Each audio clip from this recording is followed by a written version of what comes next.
What if every challenge you face is just a stepping stone to greater success?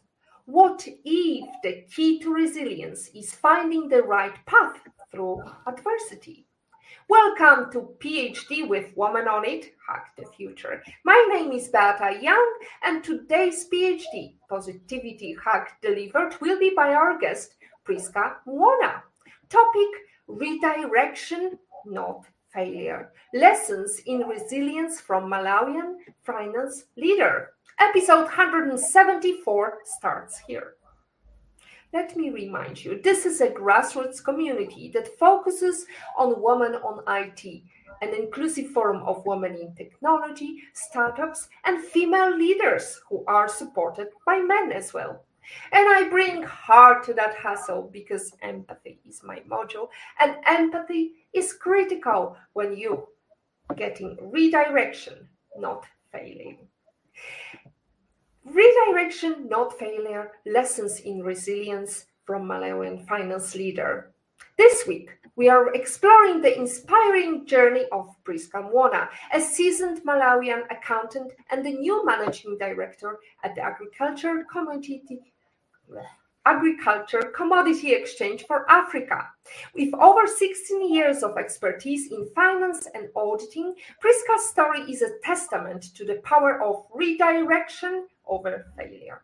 Her journey is not just about climbing the corporate ladder, it's about transforming obstacles into opportunities. As a director on the exchange board and a trustee of the ACE Trust Board, she exemplifies how resilience can redefine one's career trajectory.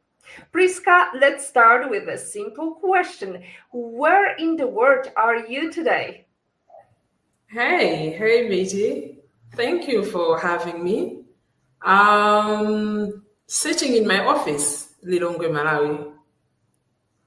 Fantastic. In Malawi, and we met just a week ago in Kenya, and this is a recording for our dear listeners, and we had this chance to visit beautiful retreat with giraffes, and we talked during the bus ride about your humble beginnings. And here is a proverb that I heard that is popular in Malawi. When you are crossing over a river, you might be eaten by crocodiles, but don't let yourself get bitten by the little fish, which suggests that it's really a great proverb to use when we talk about your humble beginnings. So tell me, what happened? How did your life trajectory redirected you to the successful career of yours? Thank you. So, my name is Prisca Muona, as already mentioned. Was born on an island on Lake Malawi. Grew up there until my primary school. Like, I did my primary school on the island, and came to the city when I was starting my secondary school. When I started my secondary school, I think at this point I didn't even know what I wanted to do, but I just knew I needed to go to school. So after when I was in secondary school, we had accounting as a subject. I started getting interest into the subject. And when I finished my secondary school, I was like, maybe this is what I should do. So I enrolled at Malawi College of Accountancy and an ACCA course. I started my first the diploma of ACCA, and I immediately started work as a junior auditor at a local audit firm there, where I worked for, I think, 18 months and successfully finished my diploma. Then joined another audit firm where I was like, okay, I can't just have this diploma. I need to push myself and do more. And started went back to ACCA. This is a part 2 now, which is like an advanced diploma. And working, paying for myself, and I did my advanced diploma while I was working. Then along the way, I joined another audit firm, Johnson & Wilson then. Now it rebranded and changed, I think they're non-growth, where I continued working while I was still doing my studies, like self-sponsoring. I didn't quite finish my ACCA. Then got a chance to join an international organization, ACDI Voca. ACDI Voca was in Lilongwe. I was based in Blantyre. I saw the advert, applied, I got lucky, and relocated to Lilongwe. So I worked with this international organization on their 18 months project, where it extended, but with a related international organization, ASI. And I found myself at ACE simply because the donor that was funding this organization also funded ACE. So we'll talk about that in detail later in the interview. Yeah, so found myself at ACE, started as a project accountant, then moved to senior accountant, then moved to finance manager, where I was managing the 4 entities. So ACE has 4 entities. So I have my team of accountants and working on managing finances of the 4 entities. Through my work as a finance manager, I found myself learning a bit of each and every entity. And we'll also talk about that later in the interview. Found myself a managing director of the exchange. So that's, in short, my journey. That's fascinating journey. But we have to say that for those of our listeners who do not know the cultural differences, maybe you could give us an overview. What's it like to be a girl that is raised on a small island in Malawi? What was your life like? It was hard. I remember when I was working with ACDI Voca.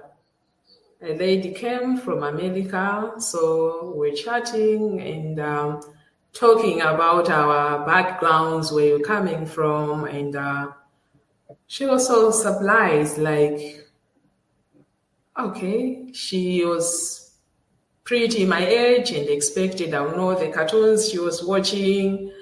And I was like, no, that's not how I grew up. I grew up in the village. I was a proper village girl who would wake up and make sure you had food in the house. Although you are in primary school, but you had to work. So you kind of forced to grow up before your time, which I did. But I think for me, it made me who I am today, because it made me stronger and resilient. So yeah, it was not easy, but here I am. For Gen Z, it can be quite challenging to imagine, as you mentioned to me in our private chat, that when you were 10, you had to make dinner, you had to look after the household. So how did you cope with preparing for exams and having a busy life as somebody who's looking after the household? Honestly, I think God just makes a way, regardless of the situation. makes a way of make things work. I would lie if I say I had time to prepare for exams. No. But I made sure I understand what's being taught the time I was sitting in the classroom. So I think that's because out of classroom, I was expected to do a lot of things. I completely did not have a time to say, I'll have to sit down and prepare for exams. No, I didn't have that. But I never failed. Although I grew up with my grandmother. She was very odd. So I had to do a lot around the house to help, including helping her with the very, very small businesses that she had that could help the family, like making muffins. So from a small age, I knew how to wake up at night, help her do that, or when she's very weak to do, I would do that. I would usually start my day 3 a.m., make sure I do that. Then living on the island, you weren't taking your bath at home. So in the morning, would rush to the lake, take your bath, wash your plates, come back home, leave your stuff.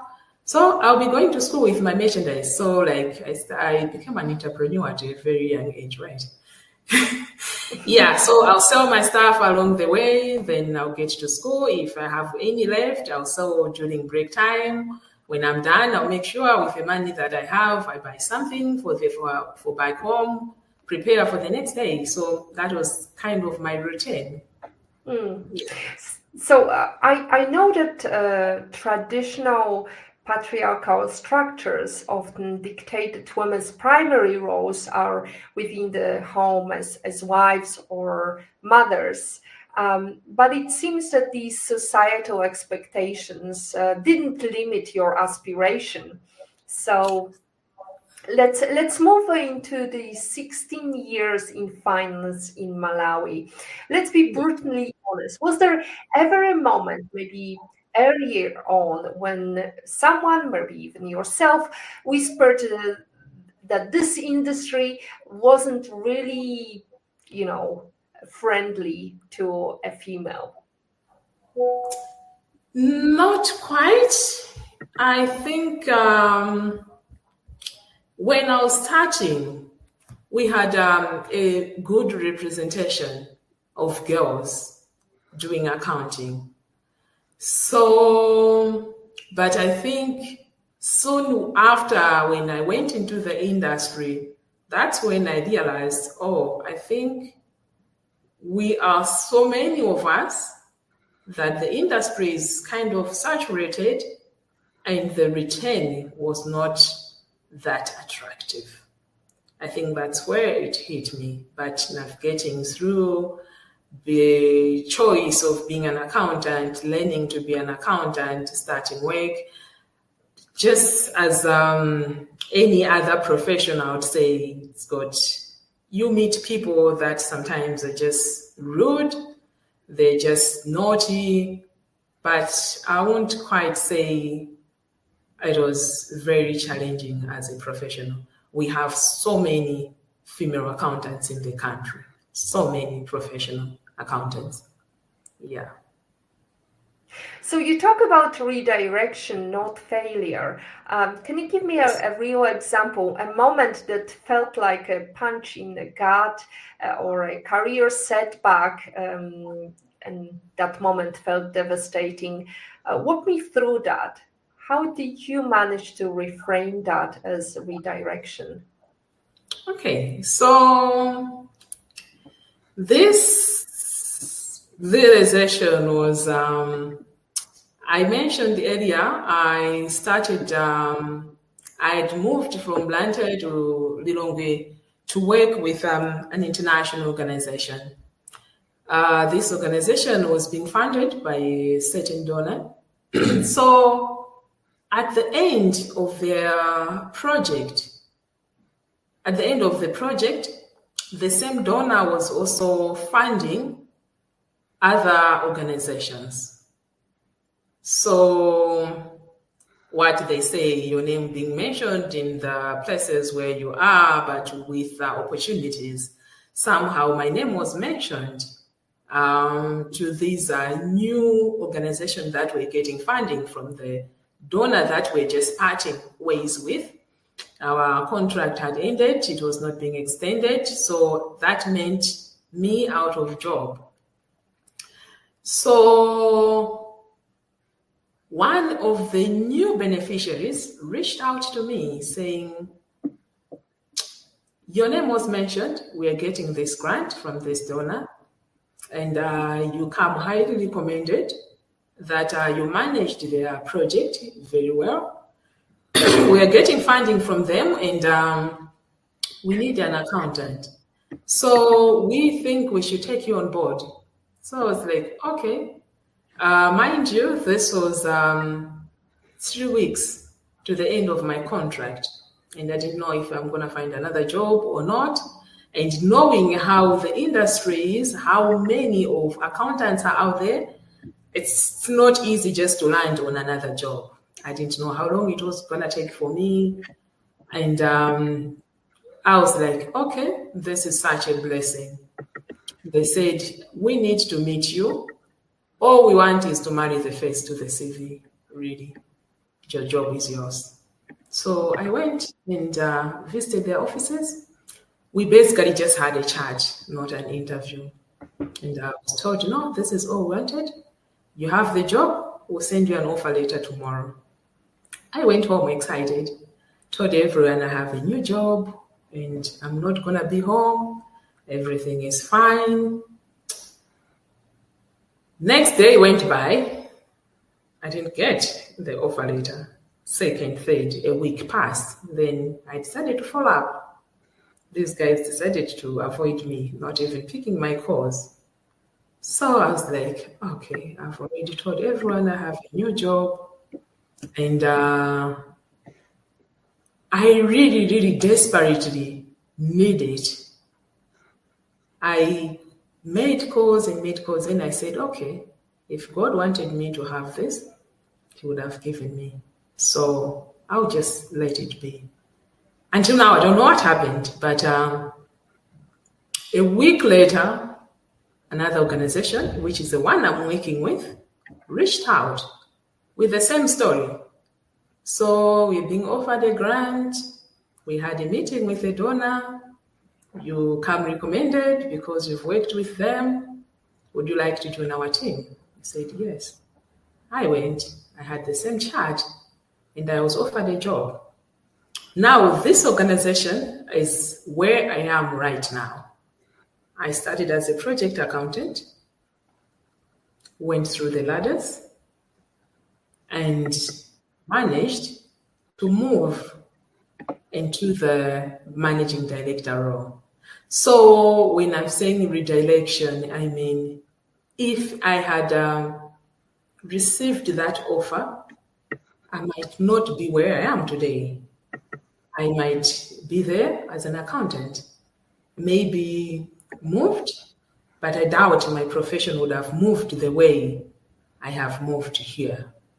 So that for me made me realize, oh, okay, that was a no, that was a blow to me, but it was actually just life redirecting me to where I'm actually supposed to be. Yeah, so that's what I meant by the redirection. Starting small and growing methodically, that sounds almost, I don't know, for some men, they would say unambitious in today's go big or go home culture. In a world obsessed with overnight success, what's the power in taking the slow steps? And were there moments where you felt pressure to rush or cut corners?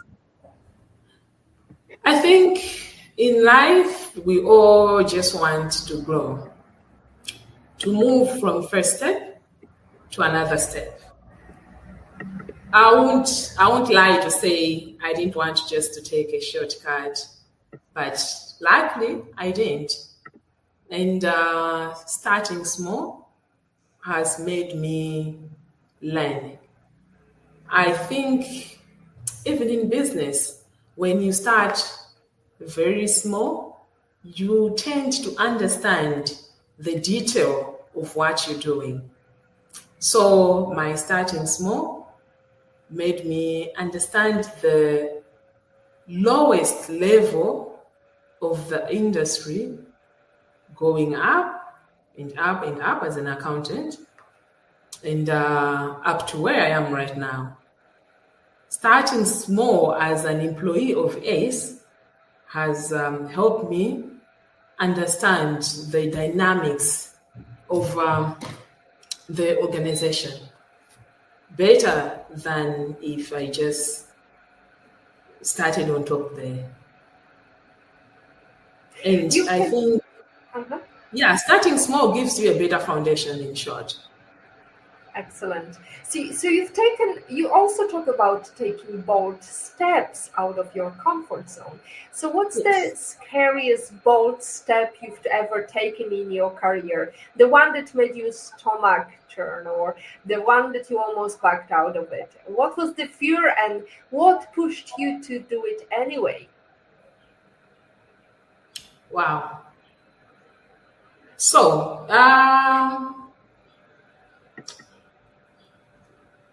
in 2023, I think, early 2023.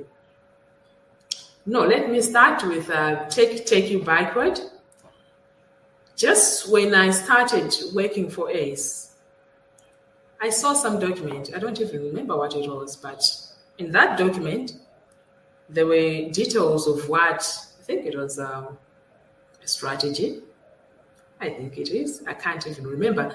But I remember reading in that document that ACE is currently being run by expatriates. But the plan is to mentor local staff to take up the positions or the major positions and leave it for local staff to run the things. At this point, I read it and I didn't even think I could be one of those. For me, at this point I'm a project accountant. If I will grow, maybe I can be a finance manager. But running the organization, no, it can't be. So I ignored it and just continued being the accountant that I was at the time. So I concentrated on being an accountant. After working, I think, for 8 months, I was moved into a different entity. As I said, ACE has 4 entities. As a senior accountant. Now this was completely different from what I was doing.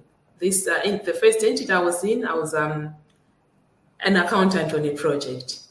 Then I'm being moved to a profit-making entity as a senior accountant. While there, I was like, okay, I'll learn this.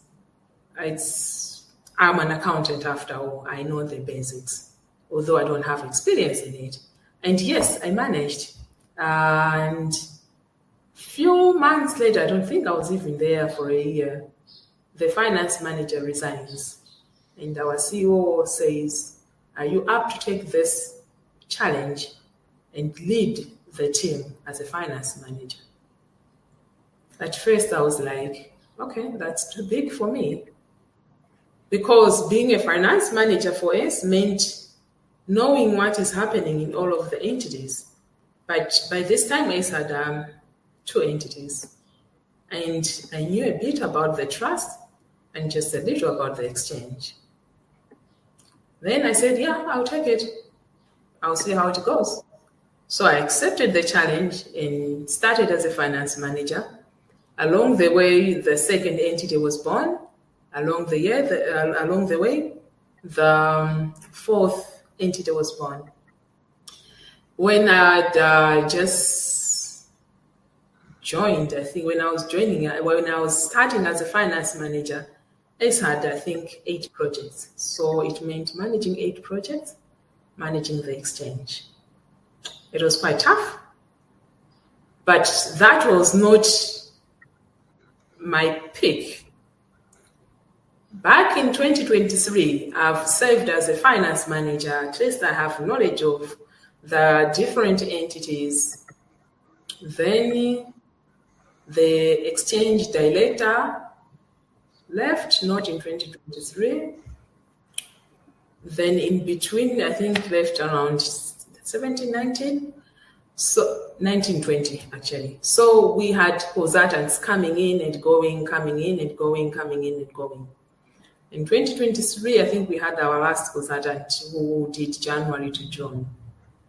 Then this day, we're going through the cash flows with CEO, and we're discussing.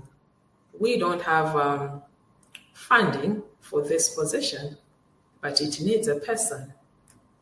So I was like looking at the cash flow. We can't afford to hire one at the moment. And we just have to do with what we have.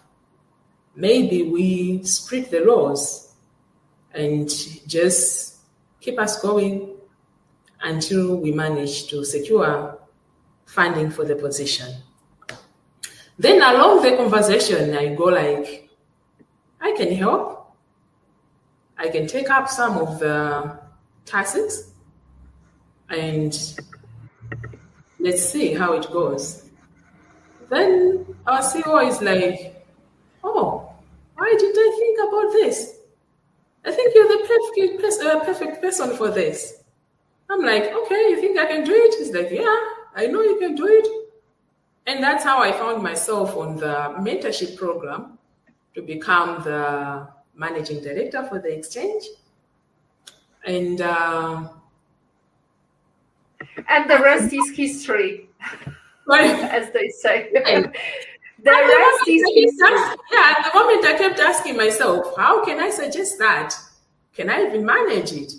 I know the organization. I know what it does, but do I have knowledge of the industry? Clearly, right? Your CEO knew that you can fulfill that role, and yes. It's so much easier when you have somebody in the leadership position that believes in your abilities. So I'm glad that you took on that role, because so often women would say, I think I'm not ready, whereas you just took on the challenge and just run with it. So let's talk about ACE, commodity exchange. What's the deeper meaning for you beyond the finance? What's the impact you feel you're making, and why is that important to you? Okay, so Malawi as a country, it's an agricultural reliant country. Our economy is reliant on agriculture, and we have a few cash crops, but the main land, the bigger portion of land, is in the hands of smallholder farmers, and they contribute over 70% of our produce. These smallholder farmers are spread across the country. They live in the very rural areas of the country. And what ACE does is trying to bring them on board. When I say bring them on board, I mean they're the main producers of our produce, but they lack access to structured markets. They lack access to storage facilities, and they lack access to financing. So this is what ACE is trying to do. So for me, being here and helping to move that agenda goes beyond professional satisfaction, because reaching out to that rural farmer educating them, bringing them into the structured market is providing something that is very important to them. So one of the things that S is doing is trying to find financing, to provide financing to these farmers. Mind you, they're in the village, they are producing. They really don't have proper storage facilities. They don't know where the right market is, and they are mostly taken advantage of. During the harvest, vendors will just go into the village, offer the smallest amount that they can offer. Now, because they don't know how much the price is, maybe a few kilometers from them, also they're in desperate need of cash, they'll sell their produce that they've struggled to get. Now, what S does is send market information messages to these farmers, informing them of what market prices are in the cities or nearest to them, so they make an informed decision. What we've tried to do is provide to work to ensure they have storage facilities near them. We've helped to construct a few through donor funds and handed to them, but we also link them to storage operators around them. And a few years back, we introduced a product where they're able to access financing using their commodity as a collateral. Among other things that does is taking care of the farmer, and that is close to my heart.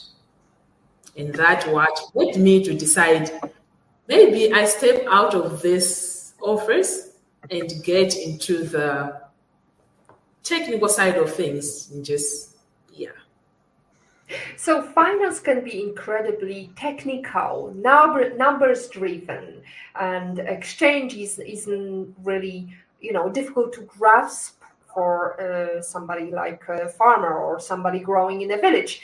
But you also emphasize the soft skills. For someone in finance, maybe even resistant to the idea of soft skills, thinking it's all about the spreadsheets, what's the one soft skill that has been absolutely critical to your success, and why? Of course, resilience is my number one. Wherever you are, an accountant or an entrepreneur, you just have to develop that thick skin and just be resilient. Then I think effective communication works, because in your work environment, you just got to know how to communicate with everyone around you. As well as if you're an entrepreneur, you just need to know how to package your message for your customers and for your clients to sell yourself or to sell your product. So resilience, effective communication, as well as strategic networking. You've got to know who to talk to, who to keep in your list, who to reach out to. So for you to do that, you've got to properly network and know the important players in your field. Yeah. So you've risen through the ranks of ACE, starting as a project accountant and then going through different roles. What did you learn about leadership? You had a great mentor, and I believe he's still mentoring you. But I'm wondering, how did experiencing different roles shape the leader you are today? What's the biggest misconception people have about leadership, especially at the managing director level?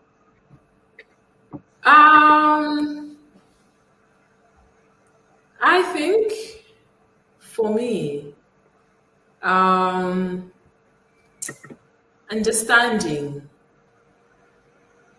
is really important for a leader. When I say understanding, I mean understanding your team.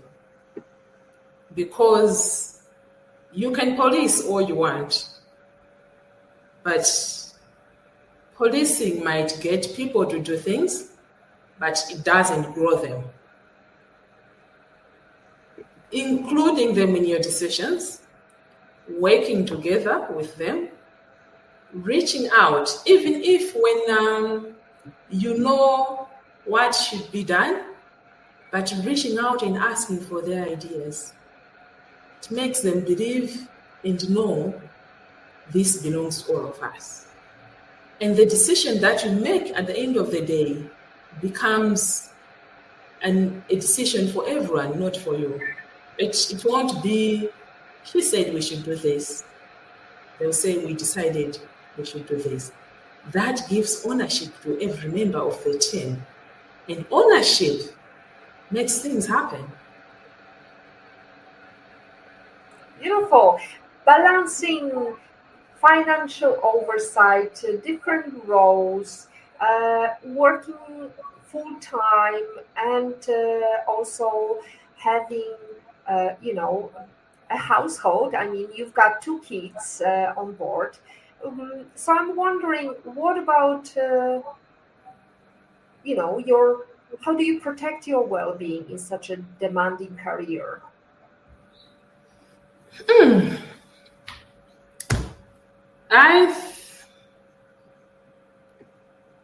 Wow.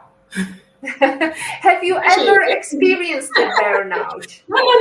Like, you just made me kind of realize, am I protecting my well-being at the moment? I think you just have to find some space to be you.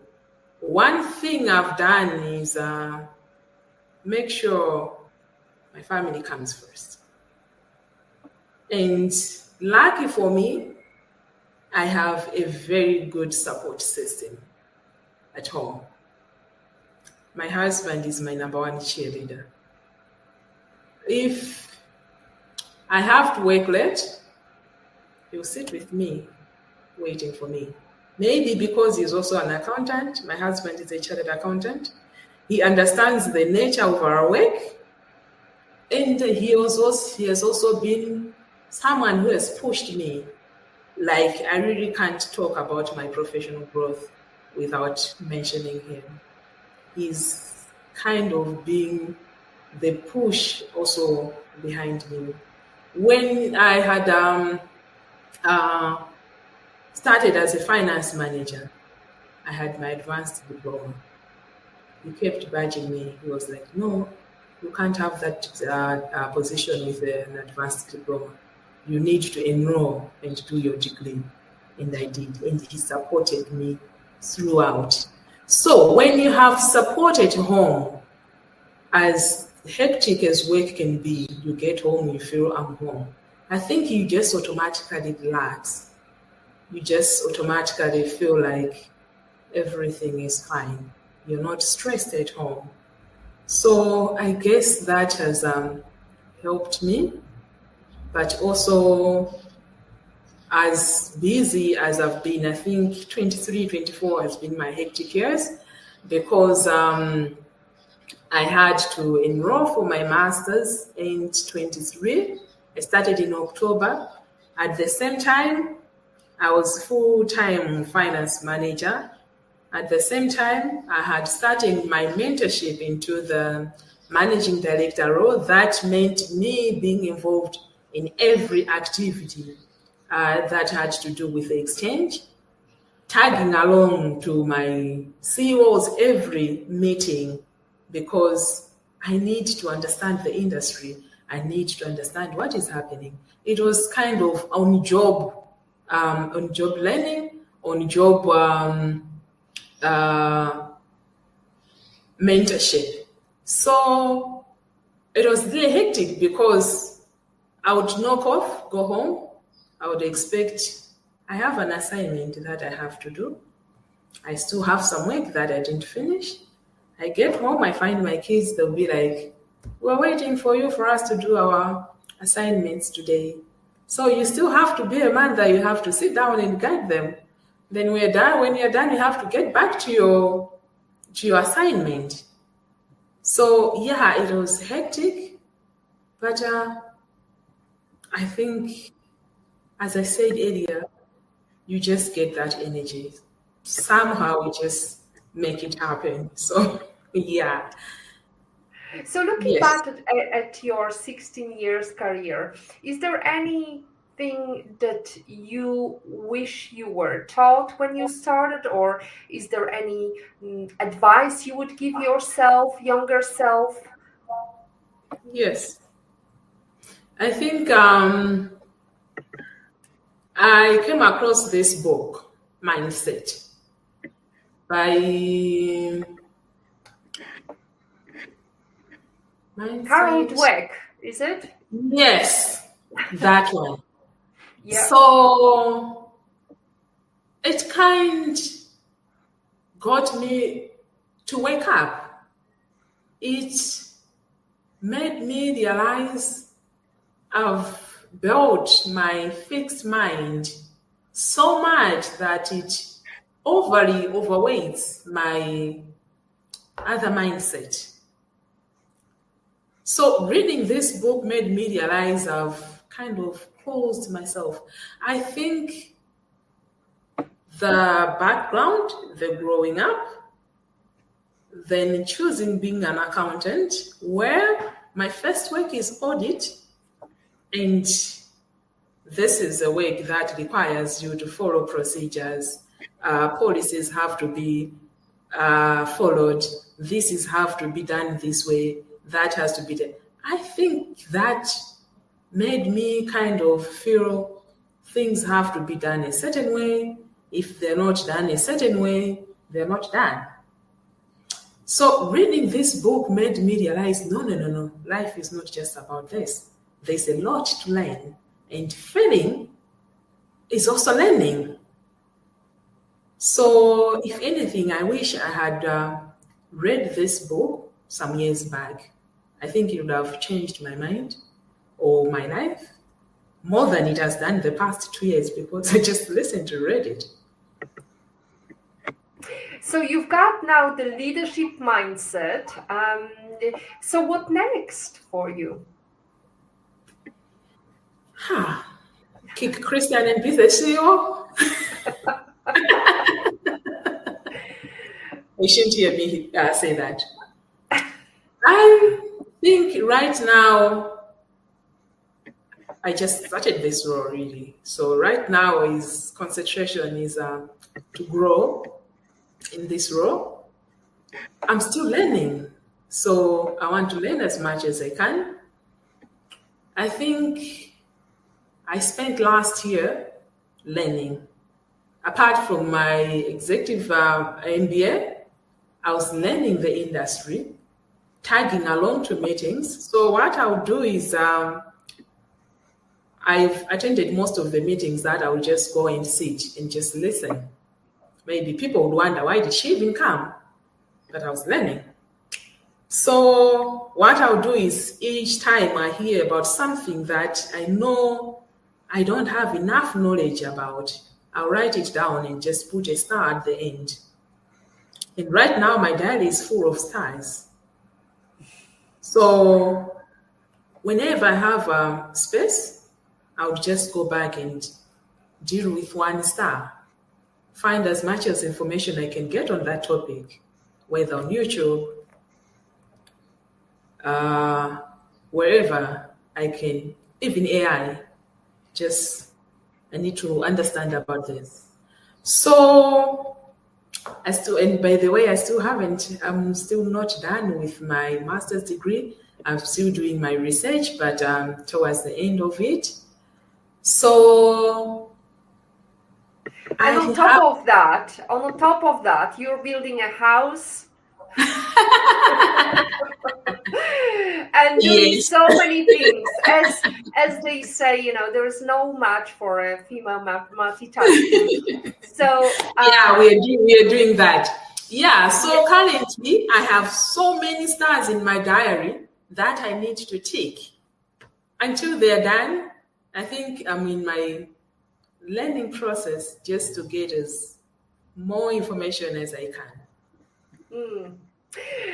So Eleanor Roosevelt once said, women are like tea bags. We don't know our true strength until we are in hot water. In life, how are you in hot water? How are you brewing? Wow.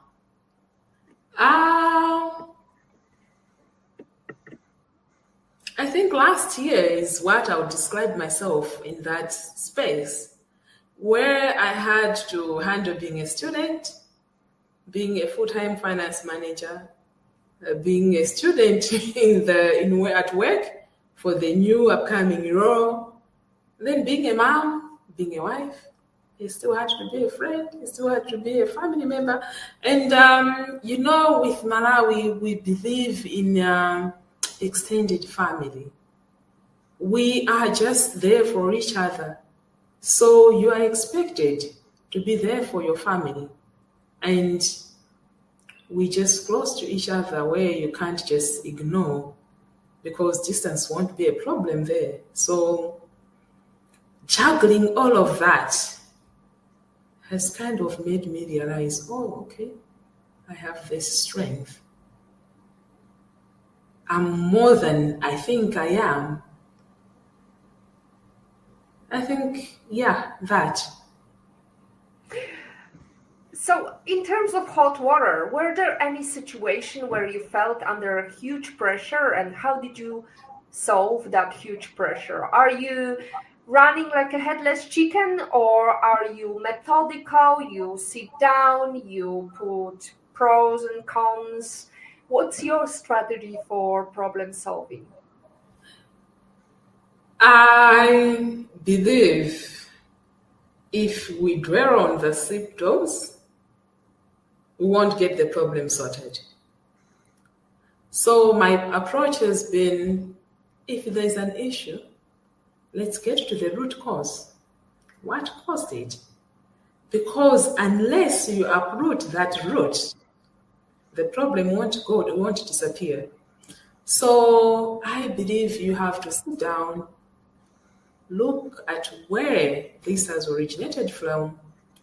When you do that, you put in measures.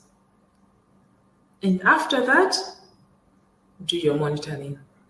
Just make sure it's working. Just make sure it's improving. That's how I solve my problems. Excellent. Let's imagine that you could meet anyone in the world for a private breakfast.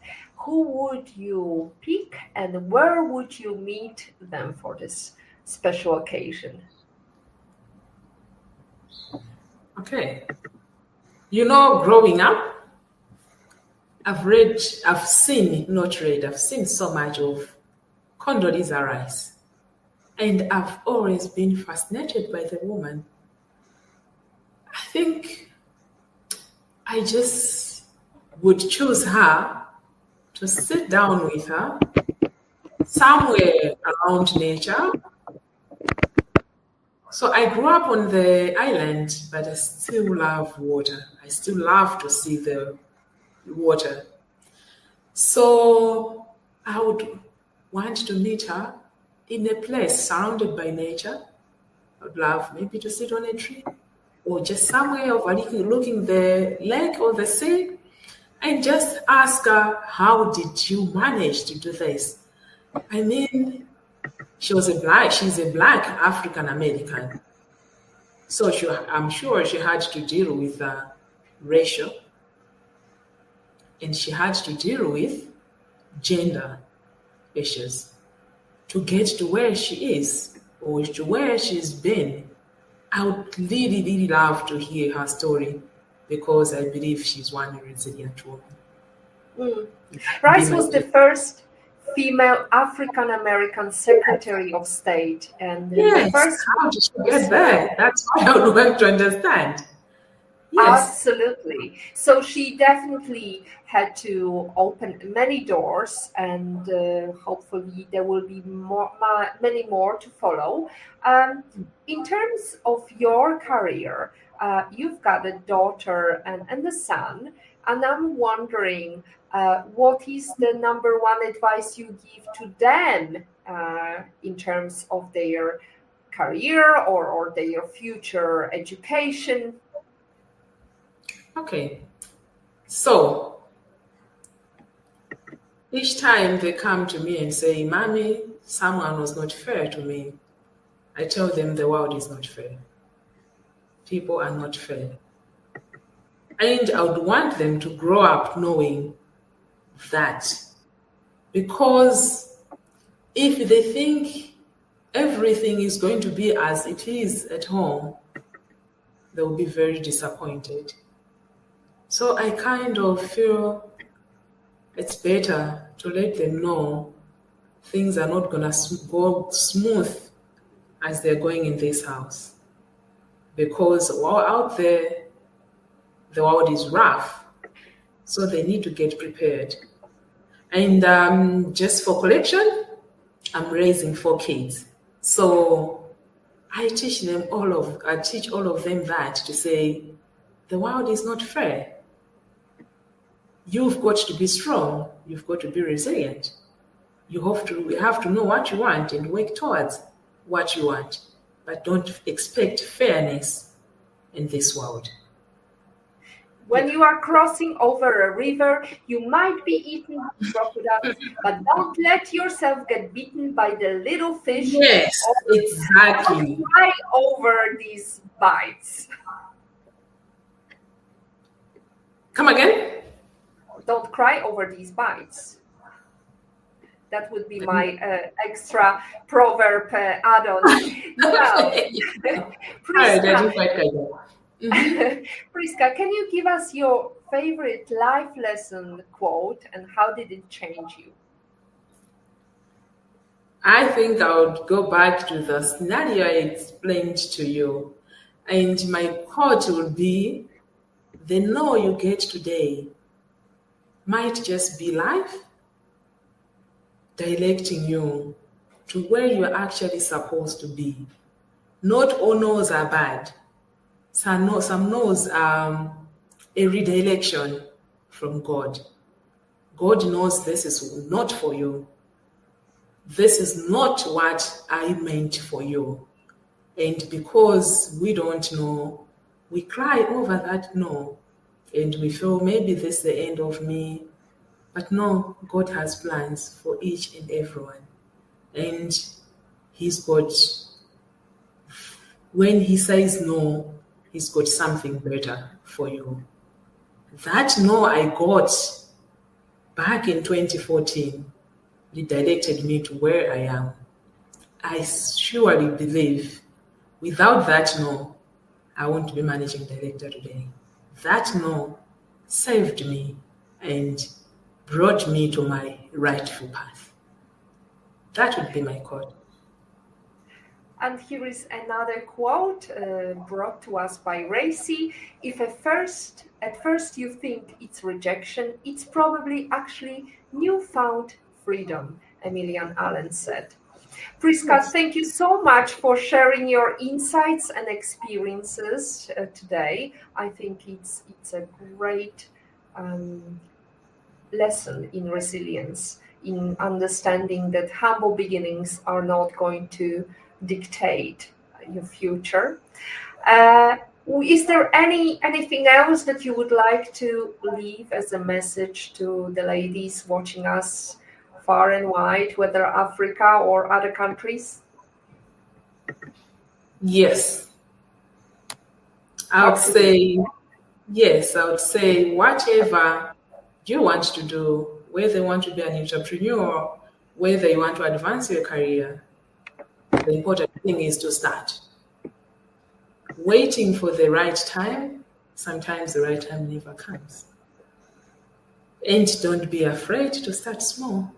Starting small is beautiful because when you start small, you learn through your field and you understand it better.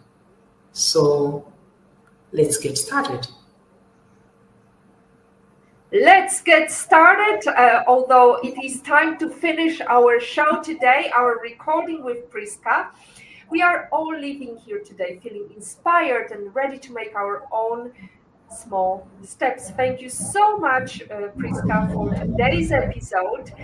To stay updated and ensure you never miss a positivity hack delivered, ladies and gentlemen, follow Woman on It and turn on notifications to be alerted once a video has been released.